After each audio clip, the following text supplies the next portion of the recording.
We are officially on the home stretch. The dust has settled on the 2024 State of Origin Series. We all know it's a famous win for New South Wales and embarrassing for Queensland. But all anyone is talking about now are who's going to make the top four, who's going to make the top eight, and who is going to miss out. No matter what your thoughts are on whether who's a potential contender and who's a dark horse, well, we all pretty much have the same answers. But we'll have plenty of time to talk about that later. But let's focus on right now is who is going to play finals footy, because there are a lot of teams in the mix. A few that have honestly been very disappointing, a few that have had an absolute catastrophe of a season, and there are a few teams who have done something so remarkable in 2024. Now, I could go through the NRL's ladder predictor, but considering I have to get 6 perfect rounds of tips in a row for that to be somewhat realistic, considering I can't even get one, I thought there is no point. So I'd rather just do a quick recap, about a minute or so on each team and their chances to play finals football, and my overall thoughts on each of the teams, because I haven't talked NRL Rugby League football for quite some time. But let's get the boring ones out of the way. The Melbourne Storm, can they just honestly piss off? Yes, it'd be annoying if it was a Sydney club, because I am in Sydney. Yes, it'd be even worse if it was a Queensland club, but there's something about Melbourne always dominating every rugby league season despite the roster that they have, and it's absolutely remarkable. They're probably the best run club football organisation that I've seen in any sport, and I follow quite a few. But why does it have to be a rugby league team based in Melbourne when they can't even get NRL games on bloody Channel 9? Instead, they show Better Homes and Gardens and put it on bloody Gem. They're probably tied with Penrith at the moment for me when it comes to ranking the premiership contenders. I think those two sit alone at the top with just the Sydney Roosters behind. What's crazy is you probably said that those two are the standouts like I have, but we haven't even seen both of these teams at their best yet. Nathan Cleary's only just come back. We still haven't seen Penrith at their fully best this season because they haven't had close to their best 17 on the field. And the Melbourne Storm, they've had Puppy had a long-term injury. They've had Cameron Munster have a long-term injury. It was Jerome Hughes, the way he's playing, bringing those two back into the team. I think those two, just with the Roosters, a tad behind and why they're sitting at the top. At the other end, the West Tigers, I can't believe how bad this organisation is still going. They showed signs. I honestly thought at the beginning of the year, despite including that 6-game losing streak, really up until they got smashed by the Dragons in that first game after Origin 1, I thought they were showing real improvement, and now they're back in the media headlines. Benji and Bateman seem to be punching on at training. Their best players are all young guns. There's Api Coruscant, who's absolutely trying his heart out and looks so much better than everyone else on that footy team, and I'm so sad he's probably wasting some of his best years at the West Tigers. They're not there by themselves, though. The Parramatta Eels, I can't believe how bad they're going. Last year looks like an absolute dream there. How they've gone from a grand final back to the old school Parramatta that we know and love is really a credit to them. I can't see either of these teams winning another game. Obviously, Eels are in front at the moment. That's just because the Tigers haven't had their bye yet. They play each other in the last game of the year at Campbelltown Sports Ground. So in a weird way, let's hope, not for the fan bases, but for rugby league as a game, that these two continue to be awful throughout the rest of the year, and then we can have a genuine rugby league spoon bowl. But from everyone down from about 4 to 15 is probably still in the finals hunt. Obviously, there are some that are going to take absolutely incredible, unbelievable, unrealistic, mathematical bullshit. But everyone from 15 up is somehow still mathematically able to make finals, and everyone from 4 down is somehow going to be able to miss it. And after what the Broncos and the Rabbitohs have done in both 2022 and 2023 respectively, hey, I guess anything can happen. But if we're being honest, I think it's fair to say that the Broncos, the Titans, and the Rabbitohs are pretty much next to no chance of playing finals footy. Now, what saves the Broncos and sets them apart from the Titans and the Rabbitohs is they do have a bye up their sleeve, but me putting the Broncos in the same tier as the Titans and the Rabbitohs, the teams that were dead last to start the season, shows what a dramatic fall-off this team has had. And I don't know whether it's the grand final hangover. This team should be going for back-to-back. It's a crazy what one halfback has done to the biggest organisation in probably Australian sport. He has single-handedly sunk a team. They went from being the hot young guns who were going to create a dynasty because they were going to win their premiership in their first final series back after what had been such a hard number of years. They've absolutely the bed. We'll have to do a more in-depth video on the Broncos because we could probably talk here for a good number of hours and go through it all, but I think it's fair to say that the Rabbos and Titans have less than 1% chance of making finals. Now, Broncos, To be honest, I know we said it the last couple of weeks. In the last 2 Suncorp games, they've been battered by the Dragons and then by the Bulldogs. But their roster is so good. They only have 11 losses, so theoretically they could get to 13 wins, which is, I think, what a team is going to need to play finals football. But their premiership hopes are all but gone, because even if they do perform that miracle, they're going to run out of steam when they get to the finals. It's a disaster year for the Broncos, and considering they're on the same points as the Titans and the Rabbitohs, I think Kevy goes into next year under pressure, and I think they got to look at what has gone so wrong. Obviously, Herbie Farnworth was a huge loss. Obviously, Flegler was a huge loss, but we thought that the young guns would get better. You could argue that some of them have individually, but as a team full of superstars, their 2024 season is probably the worst when it comes to expectations since their 2020 wooden spoon. In 12th, you've got the Warriors, and it is unfortunately probably not going to be the year for the Warriors.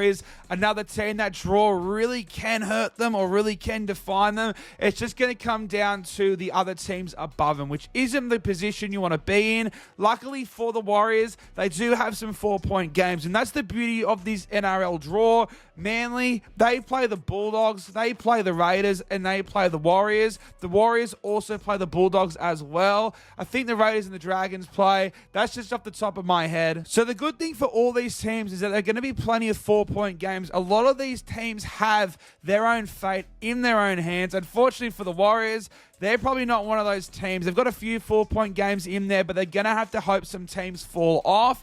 Now, I do think some of the teams they have above them have the capabilities to do that, but I just don't think the Warriors have been good enough. I can't see them winning every single one of their games. I can't see them just losing one either. I think they've got a tough draw considering how they've played throughout this year.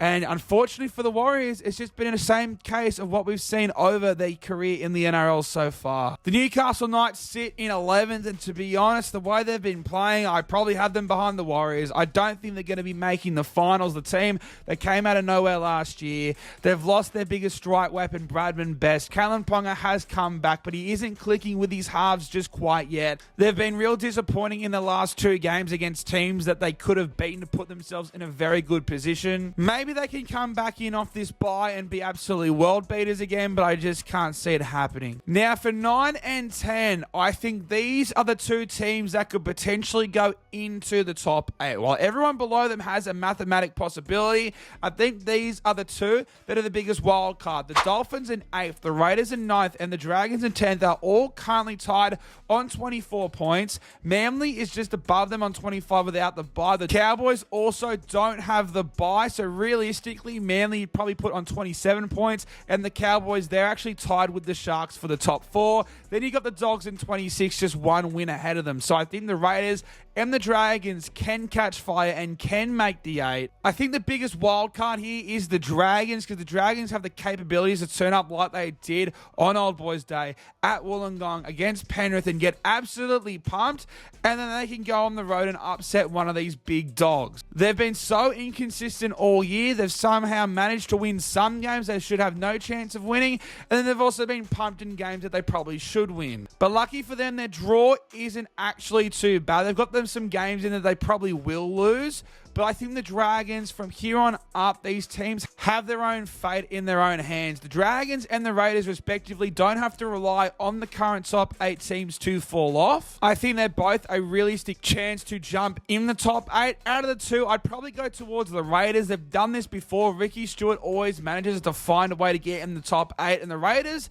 they actually can be so gritty, so tough, and really so Ricky Stewart-like that they can somehow manage to cause an upset. And the Raiders, like I said, play a lot of teams in the mix. They play the Dogs and Manly over the next fortnight. If they can jag one, or even potentially both those games, then they can put themselves in a really good position, and they have more than the capabilities to do it because they've been doing it for the last couple of years. Now, I think the easy answer for the teams to drop out of the top 8 is the Dolphins. They're currently tied with the Raiders and the Dragons, and they've been in some really bad form. It's funny because it's true. Ever since Wayne Bennett got signed to the Bunnies, hasn't it been interesting that the Bunnies have gone good and the Dolphins have absolutely shut the bed. They had to win that game yesterday. They were up 14-0 against the Titans, and that'll be the first game they look back at if they don't manage to make the 8. They've also used all their buys, so they don't have one of them up their sleeve to use at the back end of this season. And the Dolphins might have one of the hardest draws at the back end of the season. They play the Roosters next week, then they're going to take on the Warriors,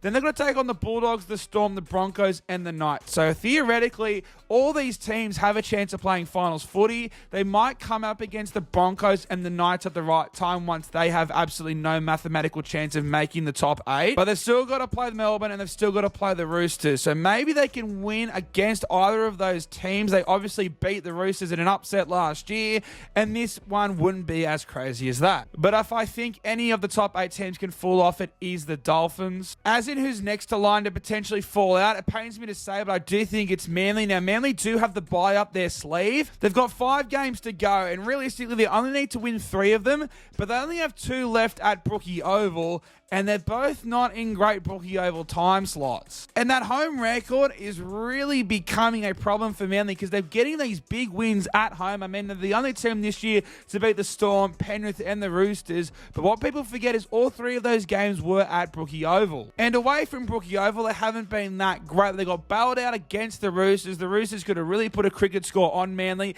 if Luke Keary didn't decide to go Dak Prescott in the playoffs. But then Manly, with their current roster, if they can play up to their best, they have all the capabilities of finishing in the top 4. Now, they probably can only afford to drop 1 game to do that, and the biggest danger game for Manly is going to be that Thursday night game against the Tigers at Leichhardt Oval, and Luke Brooks return to Leichhardt. That's probably the biggest danger game for Manly. Then, of course, they've got the Dogs, and then they've got the Sharks, but that game is at Brookie. So Manly probably can only afford to drop 1 of their next couple games, and Manly might have the record for the most games they've lost when they should be favourites this year, because their record when it's like that isn't good. Their records as underdogs is actually very, very good. So I think they might be the biggest wild card come this end of the season, because if Seabold can get them up, they should go undefeated, but then they could also potentially just absolutely fall off a cliff. I'd probably lean towards them being safe for the top 8. I think, unfortunately, that loss to the Roosters may just end their top 4 dream. But if we're talking about top 4 dreams, I think the Cowboys have put themselves in an excellent position to make the top 4, which is absolutely insane when you think about it. They've copped a lot of flack this year, the Cowboys, and you could imagine so. Their roster has underperformed, but somehow they're still tied with the top 4. They're tied with the Sharks with the bye up their sleeve. They do play the Tigers at Leichhardt, and we all know how that went for them last year. Then they play the Broncos in the Queensland Derby. I think that game will decide not just the Broncos, obviously, even though they're a long shot, but I think that decides where the Cowboys will make the top 4. Then they have to play a hungry Raiders team. Then they play Melbourne. And then that last game. Speaking of teams who have their top 4 dreams alive, the Bulldogs have done something so incredible this year. This might be the greatest turnaround I've seen from a rugby league team in a very long time. These guys were in the same boat as the Tigers and the Dragons less than 12 months ago, and even Shane Flanagan has done a terrific job. But how the Bulldogs are in a position where they can make the top 4 is a credit to Cameron Ciraldo, a credit to Gus, but mainly a credit to these Bulldogs players who have bought in, because it could have been very easy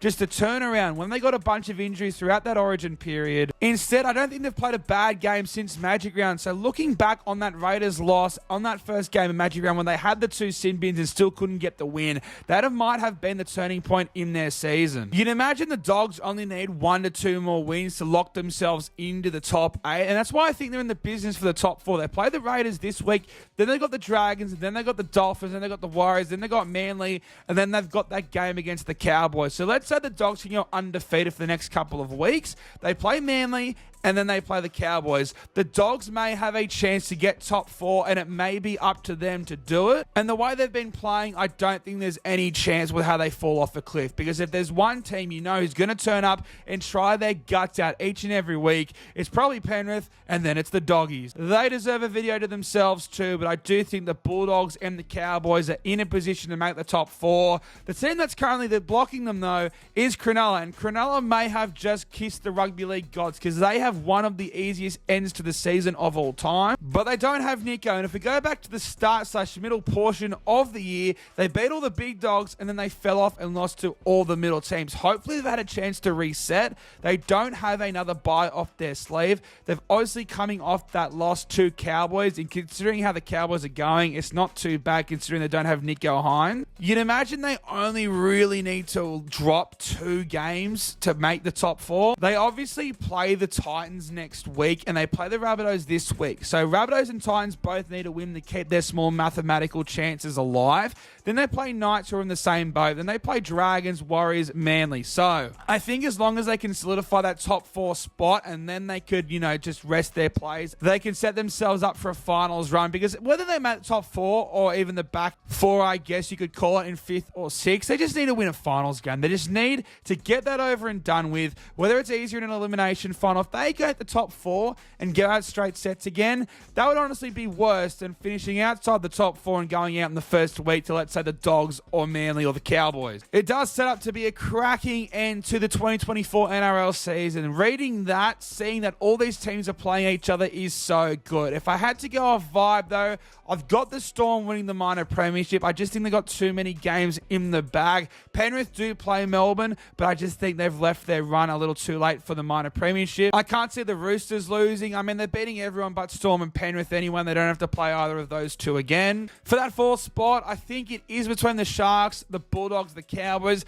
maybe Manly at a stretch. If I'm betting, man, the safe bet might be the Sharks to stay in, but I'm going to go the Cowboys. I just think the Cowboys are peaking at the right time, but I do think the Bulldogs are a strong sniff. Then I think you've probably got the Dogs, the Sharks, Manly, and then for that final spot in the top 8, I'd love to see the Dolphins do it, but I just think the Raiders are going to do it, and they're going to do it again. They're going to find some way to sneak into the top 8, which unfortunately means the Dolphins and the Dragons will miss out. But ultimately, who bloody knows? We've done this every year, and every year there's some team that falls off, and maybe the Broncos are finally going to click in the gear. Maybe it's unrealistic to think so, but a lot stranger things have happened in rugby league. But ladies and gentlemen, let me know in that comment section, who do you think is playing in the top 4? Who do you think is making it to the top 8? And who's missing out? Let me know in that comment section down below. Smash that like button. Subscribe if you haven't yet already, and I'll see you in the next one.